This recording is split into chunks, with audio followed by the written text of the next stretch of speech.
നടൻ സലീം കുമാറിന് വിട നൽകി നാട്.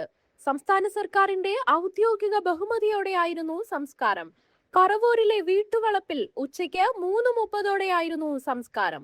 മരിക്കുമ്പോൾ മതപരമായ ചടങ്ങുകൾ ഒഴിവാക്കി സംസ്കരിക്കണമെന്ന് സലീം കുമാർ മുൻപ് കുടുംബാംഗങ്ങളോട് പറഞ്ഞിരുന്നു. വീട്ടുവളപ്പിൽ സംസ്കരിക്കണമെന്ന ആഗ്രഹവും കുടുംബാംഗങ്ങളോട് പങ്കുവച്ചിരുന്നു. ഇതനുസരിച്ചാണ് സംസ്കാര ചടങ്ങുകൾ ക്രമീകരിച്ചത്. സലീം കുമാറിനെ അവസാനമായി ഒരു നോക്ക് കാണാൻ ആയിരങ്ങളാണ് ഒഴുകിയെത്തിയത്. രാവിലെ 8 മണിയോടെയായിരുന്നു കൊച്ചി അമൃത ആശുപത്രിയിൽ നിന്നും നടന്റെ മൃതദേഹം പറവൂരിലെ ടൗൺ ഹാളിലേക്ക് പൊതുദർശനത്തിന് എത്തിച്ചത്. സിനിമ, രാഷ്ട്രീയ, സാംസ്കാരിക മേഖലകളിലെ നിരവധി പേർ സലീം കുമാറിന് അന്തിമോപചാരം അർപ്പിക്കാനെത്തി.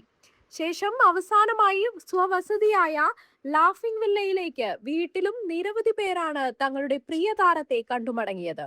മുഖ്യമന്ത്രി വി.ഡി. സതീശൻ, സംഘടനാ ചുമതലയുള്ള AICC general secretary KC Venugopal, കേന്ദ്രമന്ത്രിയും നടനുമായ സുരേഷ് ഗോപി, MLA-മാരായ രമേശ് പിഷാരടി, സംവിധായകൻ കമൽ, നടൻ ജയറാം, നടി നവ്യ നായർ തുടങ്ങി നിരവധി പേർ ടൗൺ ഹാളിലെത്തി.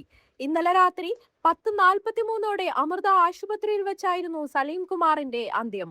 ആരോഗ്യനില വഷളായതിനെ തുടർന്ന് ആശുപത്രിയിൽ പ്രവേശിപ്പിച്ച അദ്ദേഹത്തെ വെന്റിലേറ്ററിലേക്ക് മാറ്റിയിരുന്നു. ന്യൂമോണിയ ബാധിച്ച് ചികിത്സയിലിരിക്കെ പെട്ടെന്നുണ്ടായ ഹൃദയാഘാതമാണ് മരണകാരണം. മലയാള സിനിമയിൽ ഹാസ്യവേഷങ്ങളിൽ തിടങ്ങിയ സലീം കുമാർ സ്വഭാവ വേഷങ്ങളിലും തന്മയത്വത്തോടെയുള്ള അഭിനയ മികവ് തെളിയിച്ചിരുന്നു. 1996-ൽ ഇഷ്ടമാണ് 100 വട്ടം എന്ന സിനിമയിലൂടെയായിരുന്നു സലീം കുമാറിന്റെ സിനിമ അരങ്ങേറ്റം. 2006-ൽ അച്ഛനുറങ്ങാത്ത വീട് എന്ന സിനിമയിലെ അഭിനയത്തിന് മികച്ച രണ്ടാമത്തെ നടനുള്ള സംസ്ഥാന ചലച്ചിത്ര പുരസ്കാരത്തിന് സലീം കുമാർ അർഹനായി. 2011-ൽ ആദാമിന്റെ മകൻ അബു എന്ന ചിത്രത്തിലൂടെ മികച്ച നടനുള്ള സംസ്ഥാന ദേശീയ ചലച്ചിത്ര പുരസ്കാരവും സലീം സ്വന്തമാക്കി.